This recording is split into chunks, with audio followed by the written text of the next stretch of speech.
ఇది కేరళలో జరిగిన ఒక సంఘటన. 1990 1990లో ఒక అతను ఒక బిచ్చగాడికి సరేనా అతనికి అప్పుడు ఇంచుమించు 6 సంవత్సరాలు 7 సంవత్సరాలు ఉంటుందండి వయసు. ఓకేనా. అదే 10 లోపు. ఒక అతను ఏం చేయాలంటే అతను రోడ్డు మీద అడుక్కుంటే పిలిచి కొంచెం డబ్బులు ఇచ్చి బట్టలు కొని, తర్వాత నువ్వేం చదువుకుంటున్నావంటే నేను పలానా 5th క్లాస్ చదువుకుంటున్నా అంటే సరే అని చెప్పి అతనికి తీసుకెళ్ళి అతనికి కావాల్సిన బుక్స్ కట్టుకొని అతనికి సాయం చేశాడనమాట. సరేనా. 1990లో జరిగిన ఇది సంఘటన. మొన్న 2024 నవంబర్లో ఎవరైతే దానం చేశాడో వాళ్ళ కొడుకు ఏదో కేసులు ఇరుక్కున్నాడంట.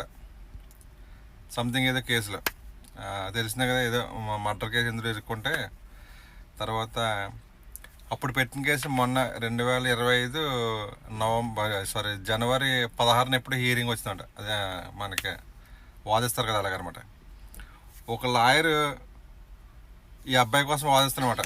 వాళ్ళు పిలవలేదు, ఏమీ లేదు. సరే మీకోసం నేను వాదిస్తానని, నేను పోరాడతానని చెప్పి వాదిస్తున్నట్టు వాదించి మొత్తం మీద ఏం చేసాడు మొత్తం మీద సంథింగ్ వాదించి అబ్బాయి మీద కేసు లేకుండా బెయిల్ మీద బయట రప్పించిన తర్వాత వీళ్ళకి ఆశ్చర్యం అవుతుందన్నమాట. ఇదేంటి మేము పిలవలేదు, లాయర్ ఎవరోను, మీరు ఎందుకు వచ్చి మాకు ఎంత సాయం చేశారంటే అప్పుడు కూడా చెప్పట్లేదు ఏంటనే విషయం.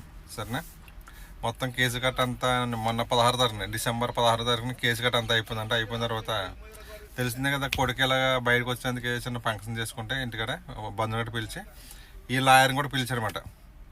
పిలిస్తే ఈ లాయర్ అప్పుడు ఇతను కొన్న బట్టలు, అప్పుడు ఇతను కొన్న బుక్స్ అవి పట్టుకెళ్ళాడనమాట.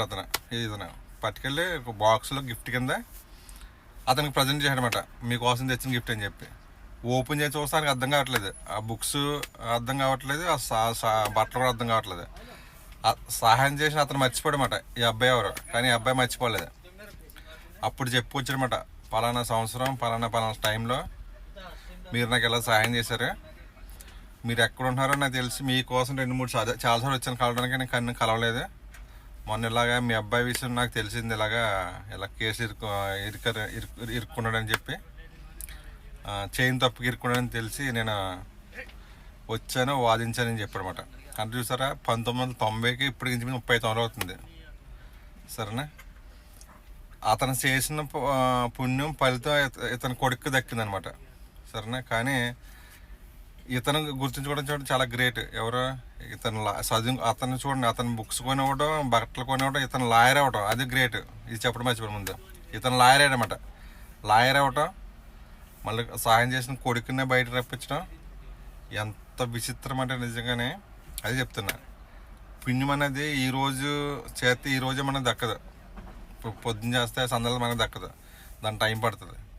కర్మఫలం కూడా అంతే, టైం పట్టినా ఏదో ఒక రోజు కంపల్సరీ తగులుతుంది. అది ఎవరికైనా సరే, ఎంత పెద్ద వ్యక్తికైనా సరే, ఎంత చిన్న వ్యక్తికైనా కానీ, అది ఉన్నవాడైనా లేనివాడైనా, చిన్న వయసు అయినా పెద్ద వయసు అయినా, కర్మఫలమే, పుణ్యఫలమే.